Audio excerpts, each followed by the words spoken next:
먼저 인터넷 서비스입니다. 인터넷 서비스 같은 경우는 지금 타 산업과의 어떤 융합을 통해서 혁신을 일으키는 그 혁신의 어떤 도구로서의 어떤 중요성이 굉장히 강조가 되고 있습니다. 그런데 우리 국내에서의 인터넷 서비스 같은 경우는 참을 인자 해서 인터넷이다. 이 이야기는 뭐냐면 인터넷 그 업계에서 많은 어떤 그 규제라든지 이런 부분에서 답답한 상황, 그리고 인내가 많이 필요되는 어떤 상황을 나타내주고 있는 어떤 단어라고 볼 수 있겠습니다. 그래서 그 인터넷 서비스 사업 같은 경우에 이제 서비스 신사업 어떤 진출로 인해서 기존의 어떤 사업을 하고 있는 중소기업이라든지 중소상공인과의 충돌과 어떤 갈등, 이런 부분들이 굉장히 지금 그 현안으로 지금 부각되어 있고요. 그리고 또한 그 첩첩히 쌓여 있는 어떤 규제 장벽, 이런 부분들이 답답하고 그리고 인내가 많이 필요로 되는 어떤 상황을 지금 만들어내고 있는 것 같습니다. 그리고 또한 인터넷 서비스 그 활성화를 위한 어떤 기반 마련, 이런 부분도 아직까지 좀 부족한 것 같고요. 그리고 이제 인터넷을 통해서 그 상거래를 하는 어떤 전자상거래에 대한 어떤 무역 장벽의 어떤 해결 노력, 그 인터넷 그를 통한 전자상거래의 어떤 포텐셜, 이런 부분들을 제약하고 있는 요소들이 지금 아직까지 존재하고 있는 것 같습니다. 그래서 이러한 문제 인식하에 인터넷 서비스 저희 분과에서는요, 크게 이제 세 가지 어떤 방향으로 정책 방향을 제시를 하였습니다. 먼저 어떤 기반 조성, 그리고 상생 협력, 그리고 글로벌 진출이라는 그 세 방향으로 5가지 그 과제를 제안을 했고요. 먼저 인터넷 서비스 활성화를 위한 그 데이터 거래소 구축입니다. 지금 현재 4차 산업혁명이라든지 소프트웨어 어떤 혁신, 이런 부분에서 가장 중요하게 생각되고 그 주목을 받고 있는 게 결국 그 데이터입니다. 그래서 이제 이 데이터의 어떤 중요성은 기업들이 잘 알고 인식을 하고 있고, 이런 부분들을 활성화를 위해서 노력을 하고 있는데, 미국 같은 경우는 지금 이런 데이터 브로커 산업이 뭐 1,560억 달러, 우리 돈은 한 170조 정도의 어떤 그 거래 규모를 형성을 하고 있고요. 중국 같은 경우에도 2015년에 귀양 지역에 그 빅데이터 거래소가 개설이 됐습니다. 그리고 일본 같은 경우는 아직까지 그 거래소가 없지만 2020년을 목표로 해서 IoT 데이터 유통 시장을 목표로 지금 정책을 추진하고 있는 상황입니다. 그런데 지금 우리나라 같은 경우는 데이터 내 어떤 개인정보에 대한 규제로 인해서 데이터 활용 자체가 상당히 제약을 받고 있는 그런 상황이다, 이렇게 표현할 수가 있겠습니다. 그래서 이제 이 핵심은 비식별화 지원이라든지, 그리고 어떤 그 데이터 거래를 위한 그 가격 모델이라는 표준 법제도, 이런 건데, 우리나라도 그 데이터를 그 유통하고 분석을 할 수 있는 민간 그 협력의 어떤 데이터 거래소를 우리가 좀 구축하는 것을 추진해야 하지 않겠는가, 이런 제안을 정책 과제로 제안을 했습니다. 그리고 이제 신뢰 기반의 어떤 인터넷 서비스 확산을 위한 공공 블록체인 인프라 구축인데요. 지금 해외 주요국에서는 이제 그 블록체인 기술이 금융뿐만 아니라 예를 들어서 뭐 IoT라든지 공급망이라든지 제조, 이런 부분에서도 블록체인 기술을 활용한 여러 가지 잠재력을 테스트하는 여러 가지 시도들이 이루어지고 있는데요.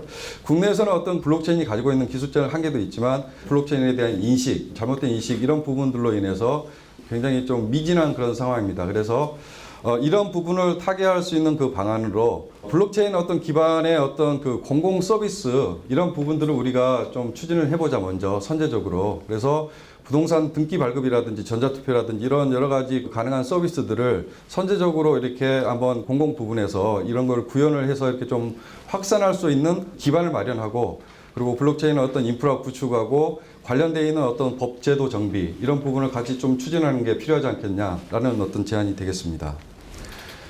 그리고 인터넷 그 신서비스 활성화를 위해서 지금 앞에서도 설명을 드렸지만, 인터넷 업계에서 해결해야 할 그 가장 그 현안 중에 하나가, 새로운 서비스가 런칭이 되고 이렇게 도입이 되면 기존의 어떤 서비스를 그 제공을 하고 있는 어떤 그 영세 사업자들이라든지 그 중소상공인들, 이런 그 그룹과의 갈등과 충돌, 이런 부분이 상당히 그 해결해야 할 그 현안입니다. 그래서 이제 지금 현재로서는 이거를 이제 법적인 문제, 그러니까 법적으로 해결한다든지 소송을 통해서 해결한다든지, 이런 식으로 이렇게 해결이 되고 있는데요. 그래서 이제 업계에서 하는 이야기는, 자, 그렇게 그 법대로 이렇게 지금 가기 전에 여러 가지 비용 코스트가 상당히 많이 드니 그거를 중간에서 좀 조정을 해줄 수 있는 협의체, 이런 것들이 있으면 좋겠다. 그래서 갈등 조정을 하고 이 갈등을 좀 관리할 수 있는 그런 협의체를 구성을 해서 서로 윈윈할 수 있는 어떤 접점을 좀 찾아보는 어떤 그 기능이 좀 필요하지 않겠냐라는 것이 이 제안의 핵심입니다. 이와 함께 중소기업이라든지 중소상공인을 대상으로 해서 이 4차 산업혁명 그리고 소프트웨어 혁명에서 자기가 가지고 있는 업의 어떤 의미 그리고 어떤 필요로 되는 어떤 그 역량 그리고 방향성 이런 부분에 대한 교육과 그리고 홍보 이런 것들을 적극적으로 좀 실행을 해야 하지 않겠는가라는 게 이 제안의 주요 내용입니다. 그리고 뭐 인터넷 산업 발전을 위해서 법제도 규제 이런 거 굉장히 많이 이야기가 나왔습니다. 그래서 이제 저희 쪽에서는 이게 그 검토를 할 때 예전에 이야기가 많이 나온 그 파지티브 시스템에서 네거티브 방식의 어떤 규제로의 어떤 전환 그리고 뭐 미국이라든지 선진국에서 지금 실행되고 있는 자율 규제 그리고 일몰형 규제 우리나라도 지금 이거 도입을 했죠. 그래서 이런 부분의 그 규제 확대로 법 적용에 규제 적용에 유연성을 좀 확보를 해줬으면 좋겠다. 다양한 어떤 혁신 시도들이 활발하게 일어날 수 있도록 좀 유연성을 좀 확보하는 노력이 좀 필요하지 않은가. 여기까지 이야기는 사실 기존의 어떤 그 다른 연구소라든지 업계에서 많이 이야기가 됐던 이야기입니다. 그래서 이런 부분들이 그 문재인 대통령의 공약집에도 많은 부분이 이게 담겨 있고요. 그런 방향으로 앞으로 이제 그 가게 될 텐데 여기서 저희들이 그 한 가지 좀 생각을 해봐야 하는 게 이런 어떤 선진형이라고 이렇게 이야기되는 어떤 규제 시스템은 그 이면에 바탕을 두고 있는 것들이 소비자의 권익 그리고 어떤 기업의 일부 기업의 불공정하고 그리고 어떤 불법적인 행위들을 어떤 식으로 제어하고 그거를 방지할 수 있겠는가 그런 제도적 장치가 같이 맞물려 가야 한다는 거죠. 그래서 미국 같은 경우는 기업들한테 뭐든지 해볼 수 있도록 기회는 열어두되 어떤 불법적인 행위에 대해서는 집단 소송이라든지 징벌적 손해배상 제도를 통해서 그런 부분을 균형을 맞춰주는 어떤 그 장치가 되어 있거든요. 그래서 우리나라도 이런 방향으로 기업들이 새로운 어떤 혁신들이 시도될 수 있는 환경을 충분히 기회를 제공을 하고 그 대신 일부의 어떤 그 기업들의 불법적이고 그 소비자의 어떤 편익을 저해하는 행위에 대해서는 우리가 그 제도적으로 그거를 막을 수 있는 장치를 좀 마련할 필요가 있다. 같이 그렇게 생각이 됩니다. 그리고 아시아 디지털 단일 시장 구축 같은 경우는 인터넷을 통한 어떤 상거래, 전자상거래죠. 이런 부분들의 어떤 포텐셜, 우리가 직구의 어떤 열풍을 통해서 국내에서도 이런 부분의 어떤 가능성을 굉장히 많이 확인을 한 바 있습니다. 그래서 이 아이디어의 출발점은 EU에서 디지털 싱글 마켓이라고 그런 거를 EU 영내에 그거를 구축을 해서 그 시장 규모를 키우는 그런 쪽으로 이렇게 지금 추진을 하고 있는데요. 거기에 아이디어로서 이제 출발된 건데 내용을 또 자세히 좀 찾아보니까 우리가 2015년에 중국과 FTA를 12월에 체결했지 않습니까? 그 전에 바로 전에 이런 그 FTA 협정 체결과 관련해서 한중일 디지털 싱글 마켓 추진을 하는 거를 한번 고려를 해보자. 이 방침이 그래서 기재부에서 이 방향이 나왔었습니다. 이게 이제 그 일본과 중국의 어떤 영토 문제 그리고 우리 어떤 위안부 문제 이런 걸로 해서 외교적 문제로 인해서 이 논의가 지금 중단되어 있는 상황입니다.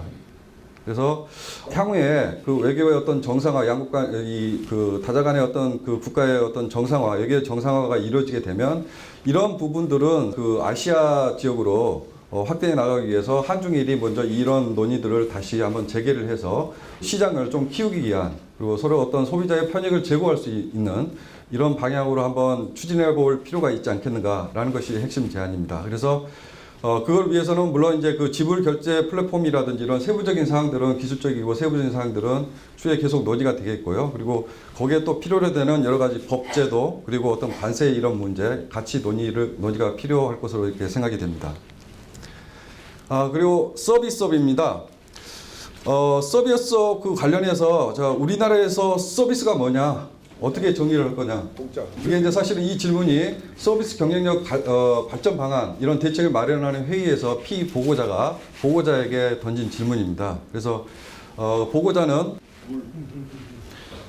우리나라에서 서비스는 군만두다 이렇게 보고를 했습니다. 규정을 했습니다. 이 이야기는 뭐냐면 다 예상하시겠지만 어떤 우리나라에서의 서비스는 제대로 된 어떤 가치의 어떤 평가를 제대로 받지 못하고는 어떤 실정이다라는 것을 어떤 그 함축적으로 설명해주는 그런 말이라고 할 수 있겠는데요. 그럼에도 불구하고 이 서비스 산업이란 거는 제조업에 비해서 2배 이상의 어떤 고용 창출 효과를 가지고 있습니다. 그래서 경제 활력이라든지 일자리 창출 이런 부분에서 굉장히 중요하고 핵심적인 산업이라고 볼 수가 있고요. 그리고 이런 서비스 산업에 소프트웨어가 융합이 되었을 때 가장 큰 부가가치나 효과를 가져올 수 있는 분야가 무엇일까 이렇게 생각을 해보면 저희 연구소에서는 그 분야가 의료 그리고 금융 이런 분야가 대표적인 분야가 되지 않겠는가라고 해서 이런 분야를 이제 그 서베이를 했고요. 그래서 의료 같은 경우는 잘 아시겠지만 고령화 문제 그리고 이로 인한 의료비 어떤 증가 이런 현안을 우리가 가지고 있습니다.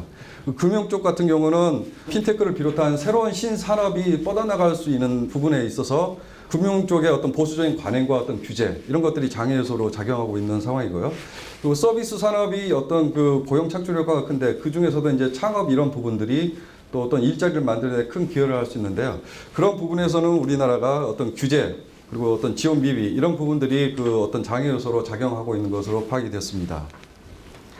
그래서 이러한 문제 인식 하에 본 분과에서는 의료 같은 경우는 의료 정보 서비스의 어떤 혁신 그리고 금융은 금융 소프트웨어 산업 역량 강화 그리고 창업 생태계 조성이라는 그 큰 방향을 가지고 7개의 과제를 도출을 해서 제안을 했습니다. 먼저 의료 이쪽 부분에서는 데이터 기술에 이제 강화되는 내용인데요. 최근에 IBM 왓슨이라든지 이런 것들이 그 의료 지금 기관에 접목이 되고 이렇게 많이 도입이 되고 있습니다. 그래서 고품질의 어떤 의료, 진료 이런 부분들이 상당히 이제 그 전개가 되고 있는데요.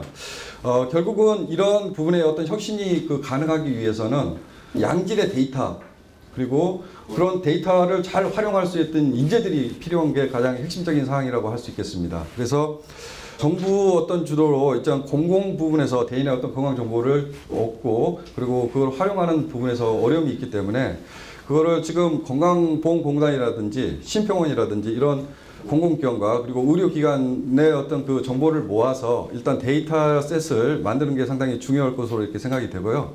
그리고 이제 그런 데이터셋에 기반하여 인공지능 기반의 어떤 의료 데이터 기술을 개발하는 노력이 계속 지속이 되어야 할 거로 생각이 됩니다. 그리고 인력을 어떤 양성하는 부분에서는 교육과정 개설의 어떤 강화가 필요하고 그리고 관련 R&D 예산의 어떤 확대 이런 부분도 굉장히 중요한 정책 과제라고 생각이 됩니다. 그리고 개인 건강 정보 기타 유통 체계 조성입니다. 지금 국내에서 의료법이라든지 개인정보보호법을 통해서 개인의 어떤 건강 정보를 얻고 활용하는 게 굉장히 어렵다는 것을 여러분 잘 아실 것입니다. 그래서 이런 부분을 웨어러블 그 기기라든지 IoT 기기라든지 이런 것들이 굉장히 많이 확산이 되고 있기 때문에 데이터를 얻을 수 있는 어떤 환경 이런 것들은 굉장히 기존에 비해서 상당히 좋아졌거든요. 그런데 이제 그런 환경이 갖춰져 있는데 어떻게 이 필요로 되는 데이터를 얻을 수 있을 것인가 이런 거에 대한 고민에서 나온 그 제안이고요. 환자뿐만 아니라 어떤 개인의 건강 정보를 개인의 어떤 의사에 의해서 이거를 좀 기탁하고 또는 이걸 기탁함으로써 내가 받을 수 있는 어떤 인센티브 예를 들어서 중병에 걸린 환자 같은 경우는 의료 비용이 굉장히 많이 들어갑니다. 그래서 이런 부분들을 그 개인의 정보를 제공하고 이게 활용할 수 있는 거를 동의를 하고 의료비나 이런 부분에 대해서 조금 절감을 해줄 수 있는 어떤 인센티브 이런 것도 좀 생각을 해볼 수가 있을 것 같고요. 건강한 사람도 마찬가지입니다. 그래서 특히 이제 중환자 같은 경우에 어떤 데이터 같은 경우는 희귀 환자의 어떤 그 병을 분석하고 하는데 굉장히 큰 도움이 될 수 있기 때문에 이러한 부분을 우리가 꼭 인센티브에서 이런 것도 이제 좀 고민을 해야겠지만 어떤 후대에 남겨진 사람들을 위해서 자기 자식과 손자들을 위해서 어떤 질병 퇴치라는 그런 거를 위해서 우리가 장기 기증도 하고 그러지 않습니까? 그래서 이 데이터를 기증하는 게 그것보다 훨씬 더 가치 있는 일이 될 수 있다라는 어떤 그런 거를 잘 설득을 해서 이런 기부 문화, 데이터를 기부하는 어떤 문화, 그리고 이거 가능하게 할 수 있는 어떤 인센티브 구조 이런 것들을 우리가 한번 고민을 해볼 필요가 있지 않은가라는 어떤 제안입니다. 그래서 여기에 나온 게 이제 개인 의료 기업의 자율성을 위한 이게 이제 자기들이 기탁할 수 있도록 그런 법적 근거라든지 제도를 마련하고 그다음에 이제 시스템도 민감 정보이기 때문에 허가제에 의한 어떤 민간 주도의 어떤 다수의 개인 정보 기록을 시스템을 구축하는 것도 고려를 해볼 수가 있겠고요. 그리고 사후에 개인 의무 기록 그리고 건강 정보 기증 기부 활용하는 어떤 제도 이런 것들을 우리가 한번 고려해 볼 필요가 있지 않겠는가라는 제안입니다. 그리고 초고령화 사회 대비한 스마트 요양 서비스는 기본적인 아이디어는 하이케어 서비스는 이 단계별로 그러니까 우리가 병이 났을 때 이제 재택에서 예방 및 셀프 케어를 하는 단계가 있을 수 있고요. 그리고 두 번째 단계는 이제 병이 발병해서 치료를 하고 이제 통원하고 입원하는 그런 단계로 나눌 수 있고 그다음에 이제 좀 중증으로 이렇게 진화가 되면 장기 요양 시설로 이렇게 가게 되는데 이 단계별로 여기에 맞는 어떤 서비스 플랫폼을 개발을 한번 해보자. 그리고 그걸 위해서 필요로 되는 제도를 정비를 해보자라는 게 이제 그 제안의 핵심이 되겠습니다. 그리고 이제 네 번째는 그 블록체인을 활용한 가상화폐 시장 활성화인데요. 지금 현재 그 미국과 일본 등에서는 이제 가상화폐를 공적 결제 수단으로 지금 인정하고 있습니다. 그런 추세가 지금 확산되어 가고 있고요. 그래서 예를 들어서 결제업체 페이팔이 미국 북미 시장에서 비트코인 결제 서비스를 지금 제공을 하고 있고, 일본 같은 경우에서도 뭐 식당, 주유소, 편의점 그리고 이런 약 30만 개의 상점에서 비트코인 사용이 예상이 되고 있는 걸로 이렇게 지금 파악되고 있습니다. 그래서 이제 이런 그 가상화폐에 대한 어떤 그 우리의 그 관심 이런 거를 조금 가지고 블록체인 어떤 인프라 확산을 통해서 가상화폐 사용 기반을 마련하고 어떤 분야가 이게 적용 가능한지 이런 거를 또 우리가 발굴하는 거를 지원하는 이런 정책도 한번 고려해 볼 수 있을 거로 생각이 됩니다. 그리고 이제 금융산업 경쟁력 강화를 위한 핀테크 산업 특별법 제정인데요. 이 이야기는 뭐 이 핀테크 산업 한참 활성화되었을 때 이제 그 초창기에 많이 나왔던 이야기고요. 결국 취지는 이 특별법 왜 특별법이냐? 이게 규제가 너무 많기 때문에 이거 각계 전투로 이게 지금 그 접근하기에는 너무 한계가 있다. 그래서 이제 특별법으로 제정을 해서 관련되는 어떤 규제 이런 부분들을 다시 한번 들여다보고 이 산업의 어떤 그 혁신, 금융분의 혁신을 이끌어낼 수 있는 쪽으로 우리가 조금 법을 만들어 보자라는 것입니다. 그리고 이제 그 서비스 부분에 이제 그 또 일자리 창출 이 부분이 취창업 환경을 조성하는 부분이 있는데요. 아시다시피 미국에서 우버가 등장했을 때 2010년에 등장했을 때 2012년까지 통계를 보니까 기존 사업자한테 큰 영향을 미치고 해서 일자리가 줄어드는 게 아니냐 이런 우려가 많았습니다. 근데 실제로 그거를 통계를 내보니까 일자리가 오히려 그 운송이라든지 이런 택시 업에 종사하는 그런 인력들을 전체 그 관점에서 보면 오히려 증가한 수치를 보여줬습니다. 그래서 한 40만 명 정도 그렇게 파악이 됐고 여성도 19%나 되고 뭐 대학생들도 거기에 참여해서 11%의 어떤 구성을 또 가지고 있기도 한데요. 이 이야기는 결국 우리가 이 4차 산업혁명, 소프트웨어 혁명 이런 부분에서도 일자리가 줄어드는 부분도 분명히 있겠지만 보편적인 어떤 일자리 이런 부분에서도 일자리 어떤 기회, 취창업의 어떤 기회가 상당히 있을 수 있다는 것을 인식을 하고 그런 어떤 가능성을 충분히 좀 활용할 수 있도록 관련된 규제를 한번 들여다보고 우리가 좀 그 개정이 필요한 부분은 그 좀 개정을 하자. 예를 들어서 내국인에게는 집을 빌려줄 수 없도록 지금 우리 그 법규에는 그렇게 규정이 돼 있고요. 그리고 개인 간 어떤 자동차 공유도 이렇게 금지가 돼 있고 또 미용 서비스 같은 경우는 반드시 허가된 장소에서만 제공하도록 그렇게 돼 있습니다. 그래서 뭐 네일 아트라든지 이런 것들은 우리가 그 뭐 플랫폼을 통해서 중개 사이트나 이런 걸 통해서 쉽게 우리가 중개 서비스를 그 중개하고 이렇게 제공이 될 수 있는 그런 그 영역이 있는데 이런 어떤 제도들이 일단은 그 서비스 산업에서 상당히 보편적 일자리 이런 부분을 그 확대하는데 제약으로 작용을 하고 있습니다. 그래서 이런 부분들은 좀 우리가 들여다보고 좀 개편이 필요한 부분은 개편을 하자라는 게 어떤 그 핵심 주장이라고 할 수 있겠습니다. 그리고 그 초기 창업 투자 촉진을 위한 세제 혜택 강화 이 부분도 다른 어떤 도면에서나 이 자리에서 많이 그 강조가 되었던 부분이고요. 여기서 이제 핵심은 창업 투자가 시드 라운드 그리고 시리즈 A부터 C 그리고 인수합병이나 그 IPO 기업 공개까지 이렇게 가는데요. 지금 우리의 어떤 정책의 이걸로 보면 시리즈 A부터 이후는 소득공제라든지 세액 감면 이런 정책적인 어떤 인센티브가 주어지고 있습니다. 근데 이 시드 라운드 같은 경우는 사실 제일 어떤 그 리스크가 크고 그리고 꼭 필요한 어떤 투자 단계임에도 불구하고 이런 소득공제 및 세액 감면이 지금 이루어지지 않는 그런 상황으로 지금 파악되고 있습니다. 그래서 이런 부분은 좀 불합리하지 않습니까? 그래서 이 시드 라운드 초기 창업 투자에 대한 세액 감면 지원을 이렇게 하고 그리고 창업을 할 때 기업의 어떤 조합원 참여 비율이라든지 그리고 어떤 출자 제한 이런 부분도 좀 개선이 필요한 것으로 이렇게 제안이 되었습니다. R&D 분과입니다. 마지막입니다. 이 R&D 그 관련해서는 홍상수 감독의 2015년 영화 제목입니다. 그때는 맞고 지금은 틀리다 이런 제목의 그 영화가 있어요. 근데 이제 정확하게는 지금은 맞고 그때는 틀리다 이게 이제 영화 제목이고요. 이 R&D 그 관련해서 제가 이제 이 타이틀을 조금 의미 있게 좀 보고 이렇게 생각한 거는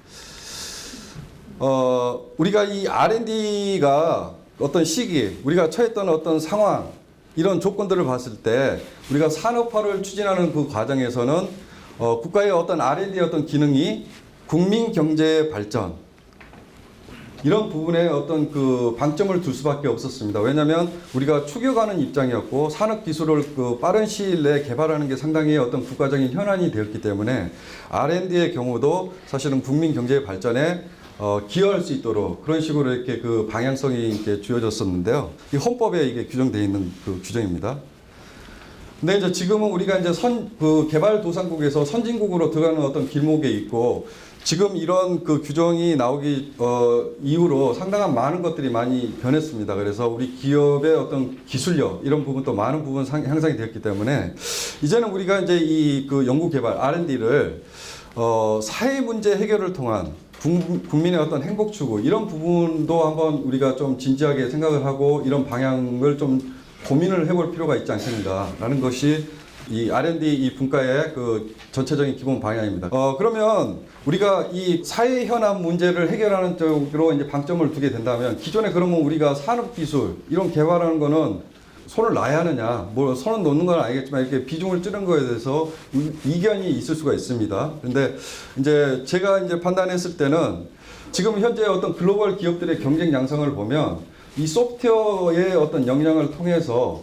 소비자들이 가지고 있는 문제를 어떤 식으로 해결하는가 이거에 대한 어떤 그 경쟁이 아닌가 이렇게 볼 수도 있다 이런 이야기입니다. 그래서 우리가 이 R&D를 어떤 그 사회 현안 문제 해결을 이러한 방향으로 방점을 두고 이렇게 그 비중을 확대하는 것도 우리 기업의 경쟁력의 어떤 제고, 현 시대의 어떤 경쟁력 제고에 크게 벗어나지 않는다. 방향성이 일치하는 부분이 상당히 있다라고 이렇게 생각이 됩니다. 그리고 이제 빅데이터, 인공지능, 이 소프트웨어 기술이 특히 이제 문제 해결 이런 부분에서는 강력한 그 수단으로 이렇게 활용이 될 수 있습니다. 그래서 소프트웨어의 이제 그 R&D 특성을 반영한 체계나 이런 걸로 이제 변환이 되어져야 하는데 아직까지는 우리나라가 지금 과거의 유산, 이런 거 산업화의 어떤 유산 이런 부분들이 R&D 체계에 상당히 지금 많이 남아 있는 그런 상황입니다. 그래서 이런 문제의식 하에 그 R&D 분과에서는 그 국민의 어떤 그 행복한 삶을 실현하는 소프트웨어 R&D 전략, 이런 부분을 이 비전을 잡았고요. 크게 이제 세 가지 방향에서 산업을 넘어선 사회를 위한 소프트 파워 확산, 그리고 소프트 혁신 촉진을 위한 R&D 체계 확립, 질적 성장을 위한 사업화 중심 R&D, 이 방향으로 해서 4개 과제를 도출했습니다. 그래서 첫 번째 과제는 이 앞에서 그 이야기 드린 사회 문제 해결을 위한 소프트웨어 R&D 역량을 강화하자. 그런데 이제 보면 사회 문제라는 게 사실 정부 내에서 최근 한 3, 4년 전부터 이게 많이 그 등장했던 단어고요. 이런 사회 문제를 해결하기 위해서 각 부처별로 이 해결 노력을 진행을 해왔습니다. 그런데 이제 문제가 뭐냐? 이제 부처별 어떤 중복 R&D 수행 이런 부분들이 좀 문제점으로 제기가 되었고 여러 가지 연구 사업의 성과가 SCI 논문이라든지 특허라든지 이런 그 정량적 어떤 평가 지표로 이렇게 판단이 되는 이런 부분들에 대한 문제 제기가 있었습니다. 사회 문제 해결이라는 게 사회 문제라는 게 어떤 단일한 어떤 문제가 아니라 독립된 문제가 아니라 복합적이고 융합적인 그런 요소들이 굉장히 많습니다. 그래서 이런 부분들을 정부 부처 간에 그리고 민과 어떤 간의 그 협의체 이런 구성을 통해서 중복적으로 수행되는 사회문제 해결형 그 연구 과제를 좀 점검을 해볼 수도 있을 것 같고요. 부처별 어떤 소통의 창구로도 좀 활용이 가능하지 않을까 이렇게 생각이 됩니다. 그리고 이제 이런 사회문제 해결의 어떤 그 R&D 이런 부분에서 소프트웨어 비중 확대 굉장히 중요하다. 그래서 R&D 투자비라든지 이런 것도 좀 확대가 상당히 필요하다고 생각이 됩니다. 그리고 이제 공개 중심의 소프트웨어 R&D 체계 전환 이 부분은 핵심은 두 가지로 요약 가능하겠는데요.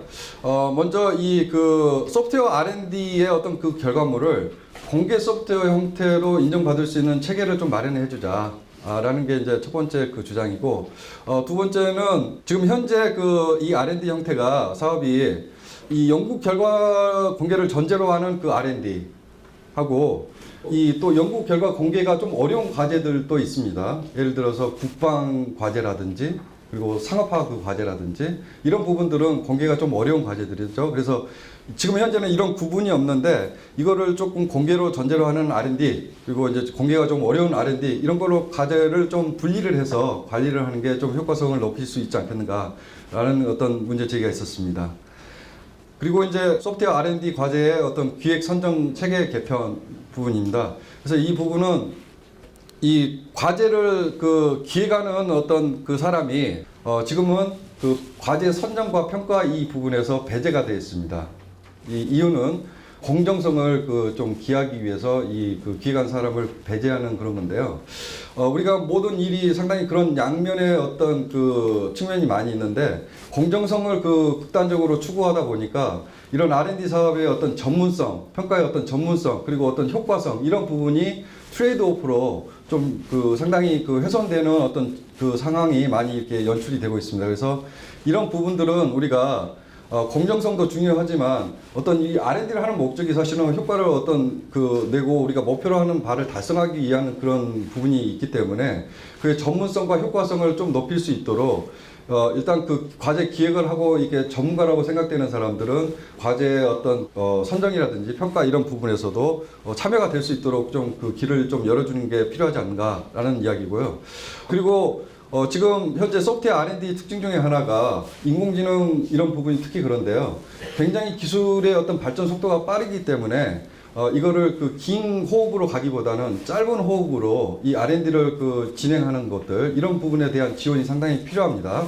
그래서 이제 그런 것들이 자유 공모 그 과제에서 이제 지원이 되는데 이런 그 자유 공모 시약 과제라고 해서 이제 그 나가기도 하고요. 그래서 이제 그런 과제들 중에 상당히 그 가능성이 높고 그리고 잘 되는 어떤 그 과제들 같은 경우는 거기서 끝나지 않고 어떤 그 지정 공모 과제로 사전 기획에 의해서 계속 이 연구가 발전될 수 있는 어떤 체계를 좀 만들어주는 게 필요하지 않은가라는 것입니다. 그래서 지금은 이게 그 이원화돼서 이렇게 넘어갈 수 없는 그런 구조로 되어 있거든요. 그래서 이런 부분도 우리가 한번 고려를 해볼 필요가 있겠다라고 생각이 됩니다.